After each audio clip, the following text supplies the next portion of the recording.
Boa tarde, aqui Mariana Varela, sou editora do portal Drauzio Varela. A gente tem feito essas lives desde o início da pandemia, né? Às terças e quintas, às 6 horas, né? Hoje é dia 30 de abril e eu tô aqui hoje para falar, a gente vai tratar um pouquinho de saúde indígena, né, da questão da Covid-19, do impacto que a Covid-19 tem na população indígena. É uma coisa que a gente não tem pensado muito, quer dizer, muita gente desconhece a situação em que vivem essas populações. Então, só um minutinho aqui mesmo.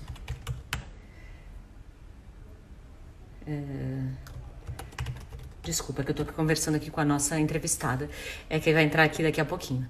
Enfim, a gente vai dar um pouco o panorama de como as populações indígenas estão enfrentando a situação, estão se preparando para enfrentar a Covid-19, avaliar um pouquinho como vivem essas pessoas, em que condições. E para isso eu vou conversar hoje com a Juliana Hadler, que é assessora do programa Rio Negro do Instituto Socioambiental, o ISA, que faz um trabalho muito bacana com populações indígenas e tem um escritório na região da Cabeça do Cachorro, que se chama, né, na Amazônia, em São Gabriel da Cachoeira, que é uma cidade que é conhecida como a cidade mais indígena do Brasil, que faz fronteira com a Venezuela e com a Colômbia.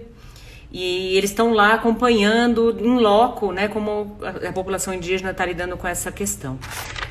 Eu sempre dou, antes de começar a falar, eu sempre dou uma introduzida na situação real de como está a epidemia no dia de hoje, porque o Ministério da Saúde tem soltado o boletim mais ou menos entre 4 e 5 da tarde, então geralmente quando eu entro eu tenho esses dados recentes para soltar para vocês. Hoje nós tivemos 435 mortes em 24 horas, né, notificadas e identificadas como mortes causadas por Covid, hoje no dia 30 de abril. Já temos um total de mortes notificadas de 5.901 mortes no país, né, já passamos a China e esses números devem aumentar mais ainda nos próximos dias. Algumas regiões estão vivendo um cenário especialmente grave, né? Nós temos em São Paulo 2.375 mortos e com o sistema de saúde ainda dando conta, porque temos o sistema público de saúde um pouco mais bem estruturado, um pouco mais organizado e com mais recursos do que outras regiões do Brasil.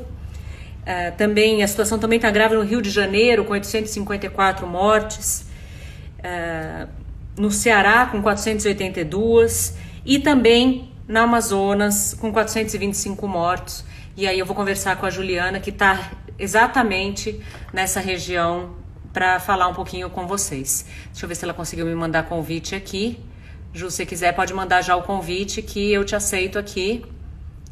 E para a gente começar a falar um pouquinho mais dessa questão que eu acho que interessa muito, porque as pessoas desconhecem muito. Agora vamos ver se vai dar certo agora aqui com a Ju. Olá, Juliana. Oi, Mariana, tudo bem? Tudo bem, e você? Tudo Estava bom aqui te também. apresentando mais ou menos, né, tentando falar mais ou menos onde fica a região, né, de São Gabriel da Cachoeira, que muita gente não Sim, conhece, né, na fronteira, sim, no estado do Amazonas, né, na fronteira com a Venezuela e a Colômbia. isso Eu mesmo. tenho um carinho muito especial por essa região, porque eu já fui várias vezes para a região Uhum. do Alto Rio Negro, para a região do Rio Negro, já estive em São Gabriel da Cachoeira, e é uma região pela qual eu tenho imenso carinho, né? Então eu fiquei, é uma preocupação que nós aqui do Portal Drauzio Varela, a gente tem tido desde o início da epidemia, o que aconteceria quando a Covid-19 atingisse as populações indígenas, que a gente sabe tem problemas, estão mais vulneráveis e tem muitos problemas de acesso à saúde, né?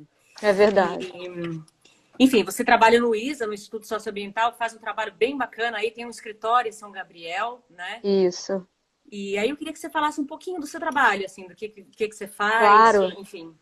claro.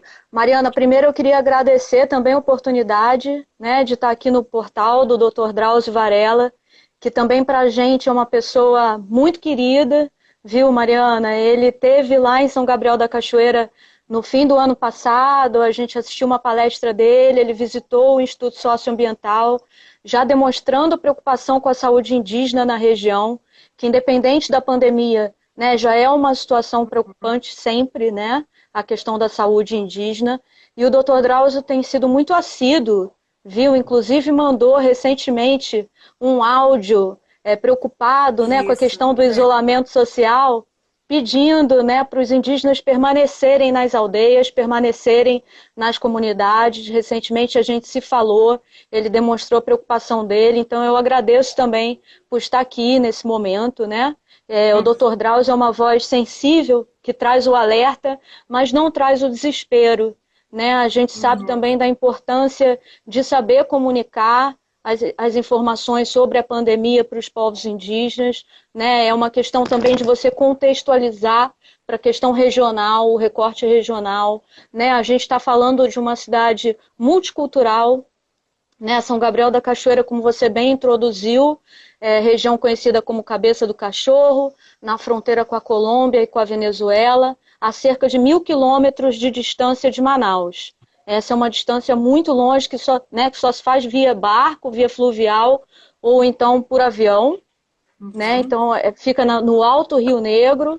Então você vê a complexidade também, uma cidade com 45 mil habitantes, sendo que 90% desses habitantes são indígenas, pertencente a 23 etnias, né? Uma cidade que também possui, além do português como língua oficial, outras 4 línguas indígenas como cooficiais no município, que é o tucano, o baniwa, o yanomami e o iangatu, também conhecido como língua geral. Então, por exemplo, o nosso primeiro desafio no ISA, né, assim que a pandemia, né, foi decretada pela OMS, o próprio município de São Gabriel da Cachoeira criou um comitê interinstitucional de enfrentamento à Covid-19, do qual o ISA faz parte, né?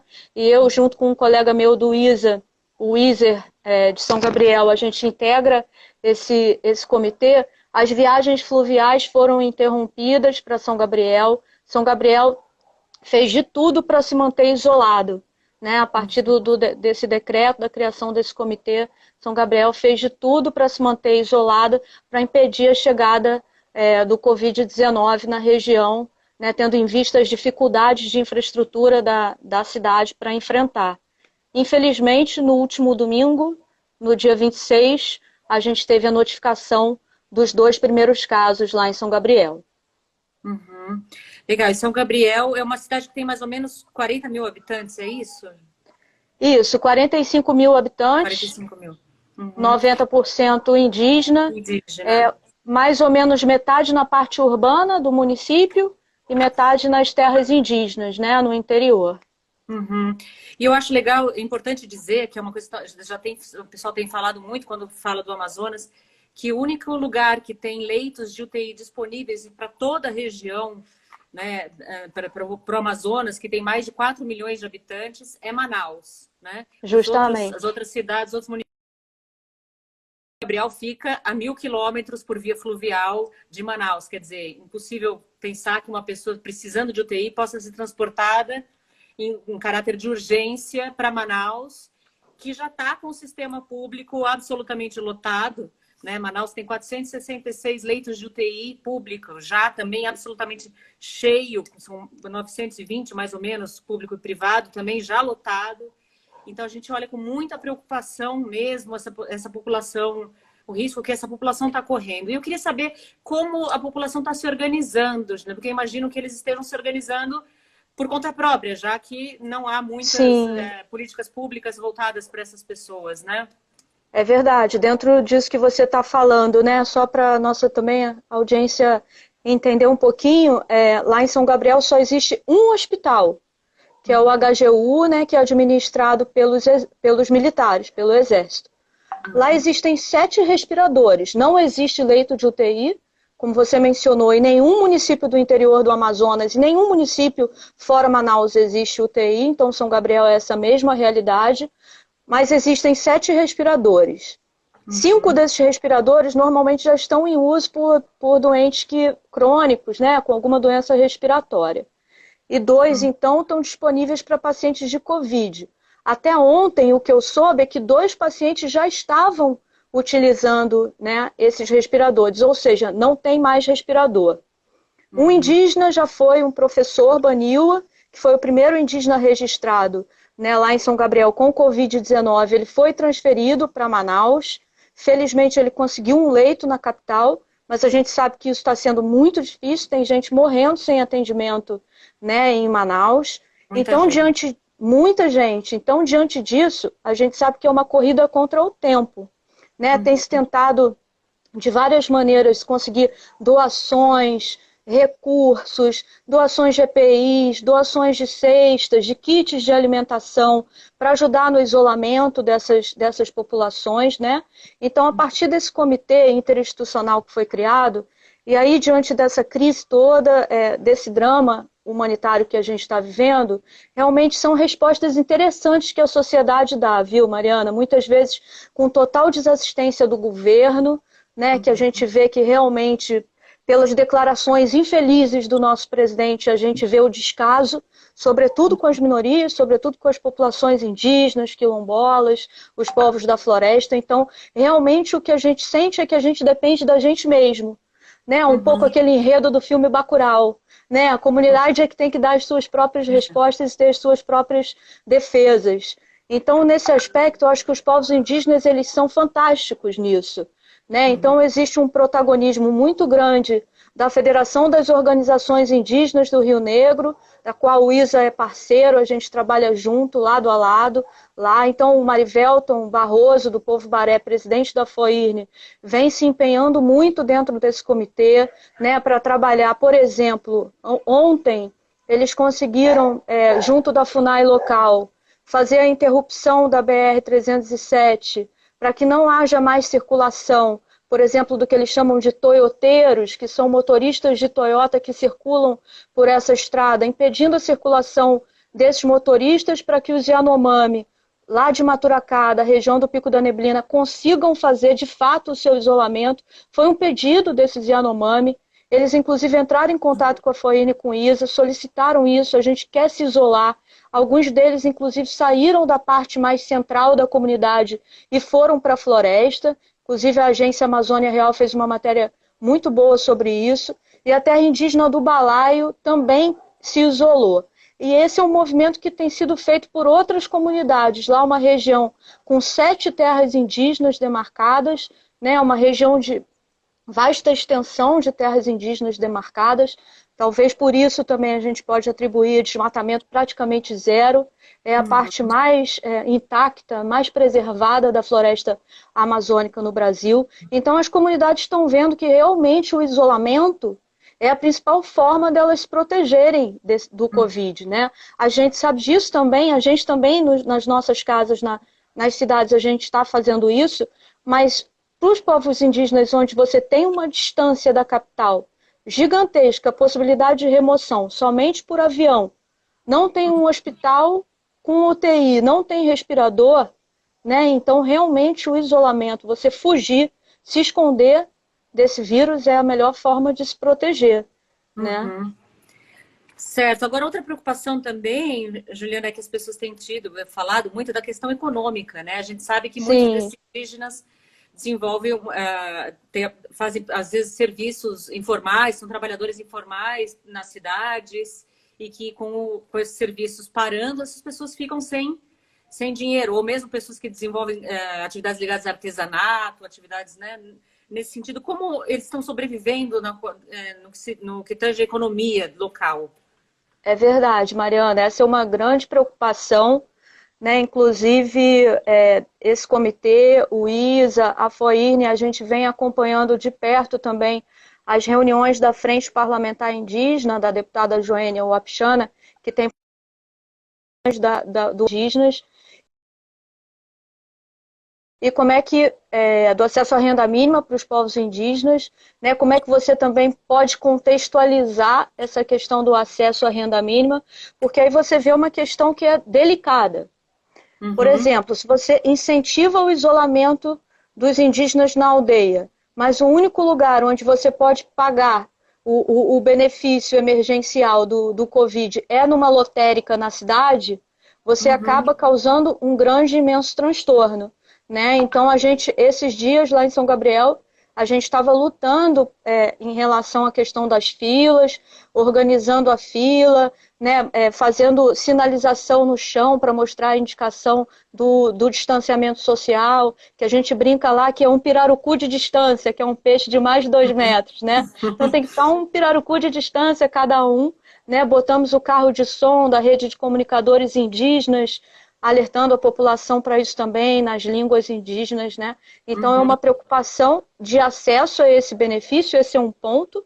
O outro ponto é você realmente fazer com que as pessoas possam permanecer isoladas nas comunidades, não acessem esse benefício agora, no momento, elas têm um prazo para acessar, e aí fazer chegar alguns itens básicos e importantes para essas populações, porque muitas coisas são produzidas na própria comunidade, né? Então a segurança alimentar, grande parte dela já é garantida pelas suas roças, né? O Rio Negro é conhecido pelo sistema agrícola tradicional do Rio Negro, né? Um cultivo milenar, tombado inclusive como patrimônio cultural do Brasil, então se produz de tudo com a mandioca, né, no Rio Negro, tem peixes e tudo mais, mas alguns alimentos são importantes que se chegue, ferramentas agrícolas, kits de pesca, principalmente no momento, itens de higiene também, né, são importantes. Então tem sido feito um movimento, vários parceiros dos povos indígenas têm se solidarizado nesse momento, e a FOIRNE, que é a Federação das Organizações Indígenas do Rio Negro, lançou ontem uma campanha, né, uma campanha para arrecadar fundos. A FOIRNE tem uma parceria já junto com o Exército e junto com a FUNAI para fazer com que esses alimentos, esses produtos essenciais para os povos cheguem nas comunidades, né? Então foi lançada essa campanha que se chama Nós Cuidamos.foirne.org.br, ela já está aberta, então já está tendo uma arrecadação de fundos para apoiar as 750 comunidades indígenas de 23 povos do Rio Negro a passarem seu isolamento em segurança. A gente sabe que essas cestas também, prometidas pelo governo, por informações que temos lá no Rio Negro, elas devem chegar só no final de maio. Né? Então é muito tempo, a gente tem maio inteiro para atravessar aí, né? E infelizmente a Covid já chegou em São Gabriel. O último número que eu tenho são de 4 contaminados, mas a gente tem um número crescente de suspeitos e todos os dias pessoas com sintomas, mas a gente não tem teste suficiente, então as pessoas estão com sintomas, a gente está pedindo encarecidamente que as pessoas com sintomas permaneçam então isoladas. Né? Então, realmente, esses números que a gente tem, Mariana, eles não refletem o quadro exato de contaminados. Né? Esse é um drama para o Amazonas, por exemplo, para Manaus, a gente tem aí 312 mortes confirmadas pela Fundação de Vigilância em Saúde. Pelo drama dos cemitérios e pelo colapso funerário, eu não acredito que 312 mortes sejam realmente né? Não é isso, você tem um número muito, muito maior de mortes já. Sim, a gente tem tido relatos de muitas pessoas que estão morrendo em casa, né? Então essas pessoas não fazem testes e elas não entram nas estatísticas dos casos confirmados e nem nos suspeitos, porque muitos morrem em casa e a gente não sabe do que não fica claro o motivo da morte, mas pelo relato dos parentes fica bem, dá para saber que provavelmente foi de Covid mesmo. Isso está acontecendo em várias regiões do Brasil. Essa questão da subnotificação no Brasil é bastante séria, né? Tem acontecido em quase todos os estados, mas, obviamente, em estados com menos recursos e com menos acesso à saúde, a subnotificação tende a ser maior, né? Mas, exato. E nesse aspecto... desculpa, Mariana, te interromper. Mas pelo índice de ocupação dos hospitais, a gente já vê que a situação é mais grave do que do que os números mostram, né? Exatamente. Aí é um gancho que eu tenho também para te falar a nossa angústia em relação aos povos indígenas na área urbana, né? Que a CESAI não contabiliza as mortes, né? dos indígenas em área urbana. Então, nós no ISA, a gente tem se esforçado em tentar identificar mortes em área urbana. Então, por isso, a gente já registra 11 mortes de indígenas por Covid-19, algumas dessas em área urbana. E anteontem, aconteceu um fato muito triste em Manaus. Um professor ticuna faleceu em casa, em Manaus, na área urbana, na sua rede. Chamaram o serviço público funerário, o serviço não chegou, tiveram que deslocar o corpo dele para a igreja comunitária, né, no bairro onde ele mora, até o outro dia. Então, uma situação realmente muito triste que está acontecendo. E as notícias que a gente tem também em relação a Casai, né, a Casa do Índio, onde os indígenas permanecem na área urbana. A notícia que eu tive de um funcionário da Casai ontem é que tinham 14 pessoas contaminadas na Casai em Manaus. Essa é uma outra preocupação muito grande. Como é que está sendo o isolamento dessas pessoas, né? Lá na Casai também, em Boa Vista, uma situação bastante complicada, né? Eu estava vendo, você falou da CESAI, né? A CESAI é a Secretaria Especial de Saúde Indígena, que pertence ao Ministério da Saúde, e eles não computam mortes de indígenas que vivem nas cidades, né, Juliana? Isso é uma coisa... E esses indígenas que vivem nas cidades, nos centros urbanos, geralmente vivem em situação de precariedade socioeconômica total, né? E de acesso à saúde também, né? Justamente. Em Manaus, por exemplo, você tem em Manaus, por exemplo, um bairro que vive com muitos problemas de regularização fundiária e tudo, que é o Parque das Tribos. Tem 2.500 indígenas morando lá, 35 povos. Realmente eles estão numa situação bastante difícil, bastante precária. Em relação, então, à contaminação de indígenas, né, e o monitoramento das mortes, a gente também está com um portal de monitoramento que é o covid19.socioambiental.org. Quem tiver interesse e puder acompanhar também pelas redes do ISA. Sim, claro. covid19.socioambiental.org. E seguir as redes do ISA, @socioambiental. Todos os dias a gente está com bastante conteúdo dos nossos programas regionais. Tem equipe no Xingu, tem a nossa equipe do Rio Negro, né, em toda a bacia do Rio Negro, a nossa equipe lá em Boa Vista, no Amazonas, fazendo um acompanhamento de perto, trabalhando com os povos, ouvindo eles, conversando e sabendo a situação que está acontecendo de fato, né? E é muito difícil acompanhar também aí, né, Juliana, porque a gente tem os estados da região norte são muito grandes, né? Geograficamente é difícil você ir de uma área para outra, e são poucas pessoas que se dedicam a trabalhar nessas regiões, né? Para cobrir tudo que acontece. Imagino que seja muito complicado mesmo. A gente estava vendo aqui que, obviamente, ninguém tem imunidade contra esse novo coronavírus, né?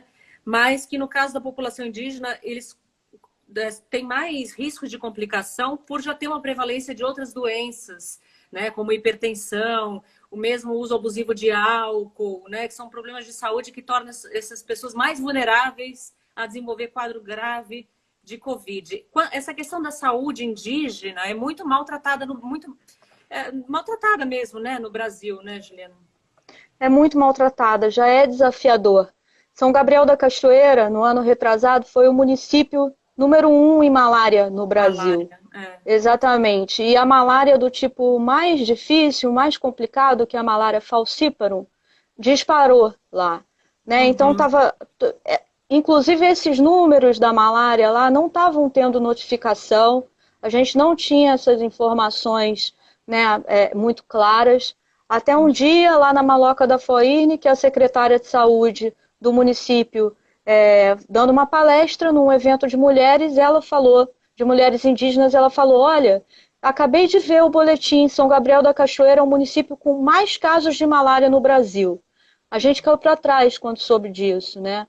E aí veio toda uma movimentação, acabou tendo uma intervenção estadual, a Fundação de Vigilância em Saúde do governo do Amazonas foi para São Gabriel, fez um gabinete de crise lá, isso começou toda uma movimentação para monitorar a questão da malária. Tinha muitos erros de diagnóstico, por exemplo, né? As pessoas estavam acostumadas com um tipo de malária que é a malária vivax, mas o que estava acontecendo lá era malária falciparum, então que é um tipo muito sério de malária. Então, realmente, são organismos, muitas vezes, já bastante prejudicados. Quem tem uma malária sabe, né? Quem vai para a Amazônia e tem uma, duas, três, quatro malárias, acaba sabendo, né? Você acaba ficando com o seu fígado prejudicado, seu organismo mais prejudicado. Então, realmente, para os povos indígenas, você tem esse recorte, sim, você tem uma fragilidade, né? A gente também não tem ainda a imunidade para o Covid-19, né? Nós também não temos, todos nós. Mas para os povos indígenas ainda é uma situação pior, né? E também pela desassistência na área de saúde, né? Os de seis, por exemplo, eles não têm capacidade de atender pacientes de alta complexidade, né? Então, se os quadros evoluem para um caso sério, o único jeito é o resgate, né? E com o sistema de saúde colapsado em Manaus, você vê que realmente a situação é muito dramática. E outra questão foram as epidemias antigas, Mariana. Assim, século XVIII, né, século XVII, epidemias de varíola, né, epidemias de rubéola, de outras gripes, né, de sarampo também. Sarampo, é. Sarampo, exatamente. Então os povos de lá começaram a chamar o sarampo de sarampo grande, de tantos estragos que o sarampo fez, matando aldeias inteiras. Então também essa memória de epidemias antigas é uma memória dolorosa. Nesse aspecto também, comunicar a pandemia é uma responsabilidade, né? Então, por exemplo, um caso específico, que a gente produziu um material, uma cartilha sobre Covid-19 para um povo que se chama povo Dão. Esse povo praticamente foi extinto. Existem 150 Dão hoje lá. A gente fez uma cartilha junto com uma linguista que fala a língua Dão. Foi possível, então, fazer a grafia para comunicar para o povo Dão o que é a pandemia do Covid-19. Porque pensar um povo que praticamente foi extinto por antigas epidemias e por problema também do contato, que os levou para a cidade, para alcoolismo, problema também com assédio de missionários, tudo isso, um povo que veio sofrendo e resistiu à extinção, você imagina agora como é que você comunica a eles que novamente você tem uma doença perigosa que pode chegar no território deles, na comunidade deles. É uma responsabilidade comunicar isso, né? Então, Claro, é claro. bom que a gente lá do ISA, a gente trabalha com essa rede de comunicadores indígenas do Rio Negro, com a rede Waiuri, né? São 10 etnias, eles são falantes das línguas, então a gente trabalha em parceria fazendo essa tradução, né? Esse trabalho intercultural de comunicação lá. E também, Juliana, agora a gente meio para encerrar, eu queria que você falasse um pouquinho. A gente tem visto uma série né, de relatos de invasões de terras indígenas, né, por garimpeiros, grileiros, e num momento desse de pandemia, a preocupação tem que ser redobrada com isso, né, pelo risco dessas pessoas, além de tudo, ainda levarem também o vírus para essa região, né?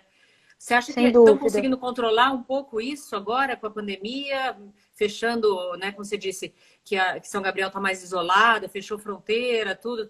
Ou ainda há muito a presença de grileiros, garimpeiros, enfim, da invasão de terras indígenas? Uhum.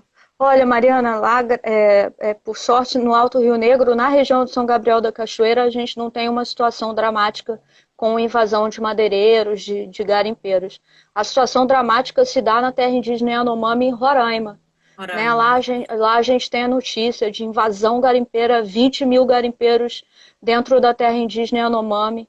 Isso nos preocupa muito. Nossa equipe lá em Boa Vista está sempre trabalhando em relação a isso, articulada com o Exército, com as autoridades, para coibir isso. E realmente, numa situação de pandemia, isso traz um alerta muito grande, muito forte. O rapaz Yanomami, que faleceu, infelizmente, né? 15 anos, um adolescente, com a vida toda pela frente, ele acabou morrendo de Covid-19 e ele era morador de uma região onde tem muita circulação de garimpeiro. Então é possível fazer a associação da entrada desses garimpeiros com a entrada da Covid-19 na terra indígena Yanomami lá no lado de Roraima. Né? No lado de São Gabriel não é uma questão assim tão preocupante, embora a gente tenha notificações, obviamente, de algumas invasões, algumas situações mais para o Médio Rio Negro, Barcelos, Baixo Rio Uhum. Negro, Barcelos, Médio Rio Negro, Santa Isabel, com barcos de pesca, né? Então ali também é uma região que você tem que ter um controle, mas longe de ser um problema tão grave quanto Roraima. Roraima, para os Yanomami, é gravíssima essa situação. E o A governo região do tem que Alto tomar uma Solimões, né? iniciativa. Exatamente. A região também do Alto Solimões também é muito preocupante e é o local onde você tem mais casos de Covid-19. É o É. Odissei Alto Solimões, no Amazonas. Praticamente 50% dos casos em terra indígena está na região do Alto Solimões. Uhum. Bom, para a gente encerrar, Ju, eu queria que você falasse de novo o site que para fazer doação. Tem muita gente perguntando como ajudar. Eu acho que a melhor Aham, forma de ajudar assim, a gente, né, que não trabalha com essa questão, pessoas físicas, a melhor forma é contribuir com os projetos que já são tocados pela própria comunidade, né, com a ajuda de vocês. com Então, certeza. se você puder falar para a gente o site de Claro, novo. claro. Nós cuidamos.foirne.org.br. Foirne é F de faca, O, I, R de rato, N de nariz. Foirne, Tá. Nós tá? cuidamos.foirne.org.br. .br. Uma campanha Ótimo. criada pelo Departamento de Mulheres da Foirne, pela Uhum. Elisângela, do Povo Baré. Lá no site da campanha tem um vídeo da Elisângela que ela fala um pouco, uma grande liderança, uma figura muito forte que está puxando esse movimento lá em São Gabriel da Cachoeira.